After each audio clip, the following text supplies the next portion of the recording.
이재명 대표가 지금 궁지에 몰린 상태라고 할까? 3인방이 다 구속됐거든요. 이제 뭐라고 자기가 얘기를 했어요? 유동규가 구속됐을 때 내 측근 아니다.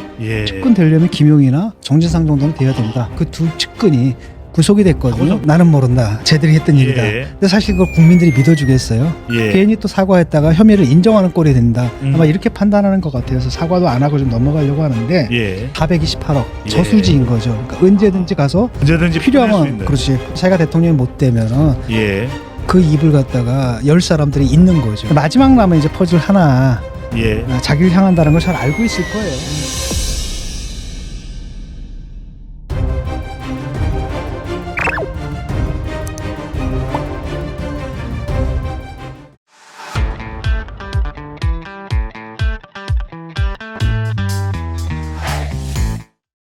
교수님, 정진상 이 실장이 구속되면서 이재명 대표의 운명 또 앞으로의 수사 좀 국면이 달라진다고 봐야 되겠죠. 국면이 달라졌죠. 이제 이재명 대표가 지금 궁지에 몰린 상태라고 할까? 왜냐하면 3인방이잖아. 3인방이 다 구속됐거든요. 유동규 씨 구속됐다가 지금 풀려났지만 만기가 돼가지고 그 다음에 또 누가 있습니까? 김용 씨 구속됐고 그 다음에 이어서 정진상. 이제 뭐라고 자기가 얘기를 했어요? 유동규가 구속됐을 때 내 측근 아니다. 측근 되려면 김용이나 정진상 정도는 돼야 된다. 라고 했는데 그 두 측근이 구속이 됐거든요. 이화영까지 구속이 됐어요. 그렇죠. 그 다음에 또 다른 한편으로 이화영까지 구속됐다라고 한다면은 상식적으로 생각해봐요, 사람. 이 세 사람 플러스 원인데 3 플러스 원이 다 구속됐는데 누구 문제겠어요? 그 사람들 데리고 있는 그 사람 문제겠죠. 근데 워낙 용의주도 해가지고 이제 물증 같은 거를 변호사 시절부터 잘 알거든요. 뭐 공공연하게 얘기하지 않았습니까? 절대로 핸드폰 빼앗기지 말아라, 뭐 등등등등. 그러니까 이제 나름대로 자기 깐에는 상당히 용의주도하게 했던 것 같아요. 그 다음에 특히 이제 정진상, 김용은 입이 무겁잖아요. 그 선에서 막으면 그러니까 상당히 관리를 했는데 문제는 뭐냐면 다 구속이 됐거든요 지금. 마지막 남은 이제 퍼즐 하나 자기를 향한다는 걸 잘 알고 있을 거예요. 어떡하겠습니까? 버텨야지. 지금 적어도 최측근 2명이 구속됐다면 아니 유감 표명이라도 있어야 되는 건 아니냐라는 내부의 목소리도 일부 있습니다. 어떻게 보십니까? 그렇죠. 근데 유감 표명하는 순간에 쳐내는 게 되잖아요. 뭐 나는 모른다. 쟤들이 했던 일이다. 근데 사실 그걸 국민들이 믿어주겠어요? 유동규도 사실 국민들이 안 믿었잖아요. 옛날에 뭐 우동규 좌진상 이러더니 내 측근 아니다라고 했을 때 국민들은 알거든요. 본능적으로 아 저거 맞구나. 그랬는데 자기가 입으로 딱 측근이라고 했던 이 사람들조차도 딱 쳐내고 내가 모른다? 일단은 그들을 또 쳐내는데 위험이 따를 뿐 아니라 또 다른 한편으로 뭐냐 국민들한테 이게 믿겨지지가 않을 거야. 그 누가 믿겠어요 국민들이. 그러니까 아예 그냥 안 하고 넘어간다. 괜히 또 사과했다가 혐의를 인정하는 꼴이 된다. 아마 이렇게 판단하는 것 같아요. 그래서 사과도 안 하고 좀 넘어가려고 하는데 지난번에는 이제 유동규가 기소됐을 때는 어떻게 됐냐면은 그 천화동인 1호 그 유동규였잖아요. 그렇게 처리가 됐거든요. 유동규로 처리가 됐잖아요. 근데 유동규가 마음을 바꿨단 말이죠. 사실 그 돈 내 돈 아니다. 내 돈 아니고 사실은 정진상, 유동규, 김용 이름 쉽게 말하면 김용 그래가지고 이른바 성남시장실 사람들 그쪽 돈이다. 결국은 이재명 돈이라는 얘기죠. 그 폭로를 했고요. 이어서 이제 뭐 저 한 사람의 뭐 헛소리일 뿐이다. 그다음에 뭐 검찰과 거래를 했다. 뭐 이렇게 이제 받아쳤는데 남욱이 또 다시 증언을 한 거야. 같은 내용의 증언을 했고 그 내용의 증언이 술이 이제 일치하지 않습니까? 그래서 이 두 사람이 얘기하기를 천화동인 1호는 사실은 이재명이다라고 얘기를 하고 있는 거예요. 이재명 실. 그러니까 이재명을 이 세 사람이 그 돈을 받아서 이재명을 위해서 쓰는 구조인 거죠. 이재명을 모른 척하고. 이게 이른바 정치 자금 내지 선거 자금으로 사용될 수단이 되었을 수 있다. 저 428억 저수지인 거죠. 그러니까 언제든지 가서 그렇잖아요. 그 농사 지을 때 언제든지 필요하면 그렇지 퍼내가지고 모두 내고 말이죠. 이럴 때 쓰는 게 이제 저수지인데 그렇게 하기 위한 것이었다. 이게 사실 맞죠. 논리적으로도 그렇고.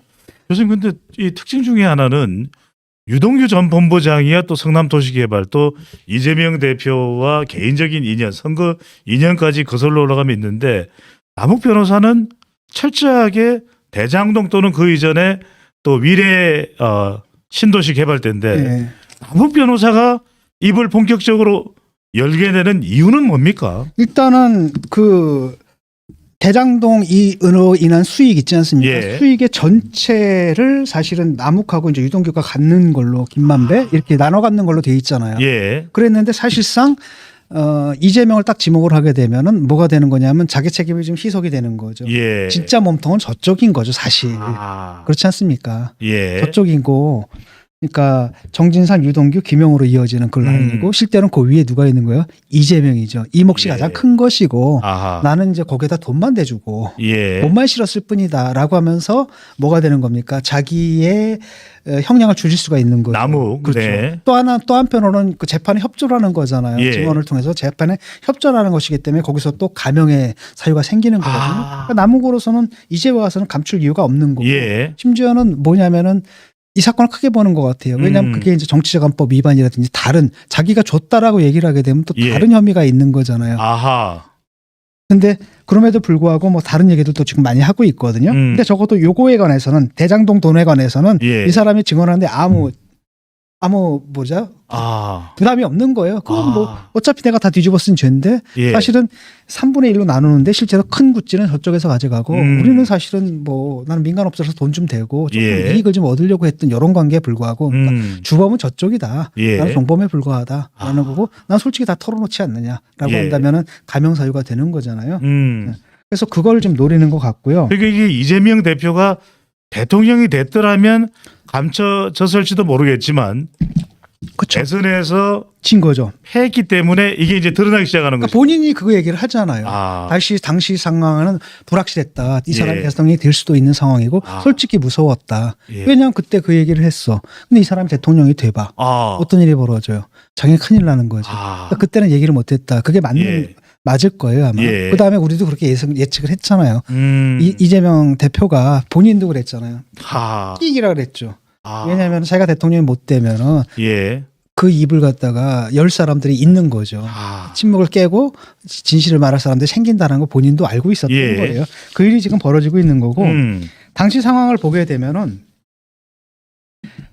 철저하게 잘 막았어요. 1차 예. 수사는 검찰의 수사는 왜냐하면 그 당시 문재인 정권 당시였으니까 그때 뭐 검찰 기억나시죠? 뭐 압수수색 갔다가 예. 핸드폰도 못 찾고 돌아오고 그러니까 사실 봐주기 수사를 한 거거든요. 예. 봐주기 당시 뭐 수사를 병원에 했고. 가서 그렇죠. 유동규 전 본부장에게 뭐 태백산에 가서 칩거를 해라는 둥, 그렇죠. 휴대폰을 버리라는 둥 예. 이런 일련의 내용이었죠. 그때 이제 정진상이 뭐라고 얘기를 하냐면 유동규한테 우리는 이걸 갖다 철저하게 개인 비리로 몰고 갈 것이다. 유동규의 네가 개인 비리. 뒤집어 써라는 네. 얘기예요. 그다음에 우리는 대선에 올인할 것이다. 그러니까 결국은 뭐냐면은 우리가 대선에 올인해서 대통령이 될 테니까 예. 너 그거 믿고 참고 기다려. 아. 이거라는 거예요. 또 한편으로는 뭐냐면 증거인멸도 했죠. 그때 핸드폰 예. 버려라라고 지시한 게 정진상이었단 말이죠. 그리고 김용은 뭐라고 했냐면 너 쓰레기라도 먹고 입원해라. 아니야 침낭 들고 저기 뭐 열흘 정도 산속에 들어가서 살다가 나와라. 이런 식의 증거인멸을 시도를 했단 말이죠. 그러니까 예. 결국은 뭐냐면 왜 이런 얘기를 하냐라는 거예요. 이 셋이 몸통이라는 거죠. 몸통인데 그 중에서 유동규는 하위직인 거예요. 예. 하위고 자기들이 그 위에 있는 거예요. 아하. 그러니까 사실은 개인 다 유동규한테 네가 뒤집어 써라. 그다음에 무언의 약속은 우리가 대통령 되면 너 끄집어내줄게. 예. 이렇게 돼 있는 거죠. 그걸 유동규가 좀 다 뒤집어 쓰고 있다가 대통령이 안 돼버렸네. 그런 다음에 자기를 갖다 완전히 봉 취급하네. 예. 그러니까 화가 나가지고 유동규가 일단 폭로를 한 거고 거기다 남욱도 풀려나자마자 또 그 얘기를 한 거고 예. 그 남욱의 증언이 굉장히 중요한 건 뭐냐면 이 사람이 법정에서 했던 증언이란 말이에요. 네네. 거기서 거짓말을 하게 되면 위증의 처벌을 받아요. 쉽게 말하면 자신 있다는 얘기죠. 그리고 만약에 법조인이기도 하고요. 그렇죠. 남욱은. 남욱이 만약에 예. 거짓말을 한다라고 믿는다면 주장한다면 남욱을 갖다가 고소하면 돼요. 위증죄로. 그렇네요. 근데 고소 못 하잖아요. 왜? 그 고소하게 되면 그게 뭐가 되면 밝혀지는 거니까. 그 무고죄가 되거든요. 아하. 그러니까 이런 사안입니다. 그러니까 전체적으로 봐도 이 그림을 봐도 상식적으로는 결국은 예. 뭐예요? 아니 그 사업권을 갖다 왜 그렇게 해프게 내준 거예요? 대장동도 그렇고 위례도 그렇고 백현동도 그렇고. 네. 그렇잖아요. 민간업자들한테 몽땅 엄청난 이익을 안겨준 거잖아요. 네. 미쳤어요. 왜 그러겠어요? 이게 말 그대로 대가가 있는 거고. 그러면 그 대가는 누가 받겠어요? 예. 인허가권자가 받는 거고. 인허가권자가 누굽니까? 성남시장이잖아요. 네. 뻔한 거고. 그 일을 누가 처리하는 거냐? 자기는 손에 피 안 묻히고 밑에 애들 시킨 거고 핵심이 정진상 그다음에 이제 그 밑에 김용이고 그다음에 밑에 유동규인 것 같아요. 이렇게 돼 있고 그다음에 유동규 선에서 잘랐죠. 1차 수사. 예. 그런데 2차 수사가 들어서 본격적으로 수사하다 보니까 정진상하고 이제 김용까지 가버립니다. 이제는 이재명 목까지 이제 온 거죠. 예. 그러니까 이 모든 돈의 용처 예. 사용되는 곳은 400억 이상의 돈은 대선 정치 자금 쪽이었을 가능성이 높다 이렇게 그렇죠. 보시는 거죠. 이거는 그러니까 결국 뭐가 되냐면 사실 그래야지 논리가 돼요. 그렇게 큰 구체 사업을 네. 아니 거의 1조의 이익을 안기는 거잖아요. 백현동 위례 이런 것도 몇백억씩 몇천억씩이란 말이에요. 예. 이런 돈을 이런 이익을 갖다 민간업체한테 넘겼다라는 것은 사실 공익으로 환수해야 될 부분들을 그들한테 주었다는 얘기란 말이죠. 예. 그럼 반대급부가 있을 거예요. 그다음에 상식적으로 그렇게 큰 돈이 어디에 필요하겠어요. 큰 꿈을 품은 사람은 그 돈이 필요하거든요. 교수님 그런데 민주당에서는 우리가 뭐 후원금 받은 거 있고 그런 돈 쓸 일이 없었다. 이 이야기는 어떻게 보십니까? 그건 다른 얘기예요. 공식적으로 쓰는 얘기입니다. 그 공식적으로 쓰는 비용이고 예를 들어 가지고 이재명 대표가 당시에는 후보였죠. 후보 당시에 쉽게 말하면 호남 쪽에서 이낙연한테 밀리고 있었거든요. 라고 했을 때 거기 조직 왜냐하면 당원 투표란 말이죠. 당원도 조직해야 되는데 거기 이제 돈이 들어가는데 그때 그 돈은 뭐랄까 불법 자금이거든요. 주면 안 되는 돈이에요. 근데 그런 돈이 오간다는 얘기죠. 수정이 됩니다. 그런 돈을 갖다 공식적인 회계에서 받아서 지불할 수는 없는 거죠. 별도라는 거죠. 또 그 이전에 뭐가 아니면 경선 비용. 경선 비용은 사실 보전도 안 되거든요. 보전도 안 되고 후보 개인이 내야 되는 돈이에요. 그렇죠. 네. 근데 그때가 경선 기간이었잖아. 경선 기간이었고 사실 대선 중에도 그런 일들이 벌어질 수 있어요. 예를 들어서 뭐 어떤 특정한 종교 단체 그쪽에다 얼마를 주게 되면 그쪽 몰표를 가져오고 이런 거란 말이죠. 그는 겉으로 드러나는 게 아니니까. 그렇죠. 드러나지 않고 그런 게 이제 암암리에 행해지는 거죠. 그럴 때 필요한 돈들은 어떻게 회계 처리를 할 수가 없잖아요. 그럼 회계 처리할 수 없는 돈은 어떻게 하면 됩니까? 어두운 쪽에서 긁어 올 수밖에 없는 거죠. 그러니까 그런 돈이라는 겁니다. 그러니까 그거는 민주당 거는 말도 안 되는 얘기고 그 뭐죠? 선수가 아닌 내가 봐도 말도 안 되는 얘기인 거예요. 선수들이 너무나 뻔한 얘기겠죠.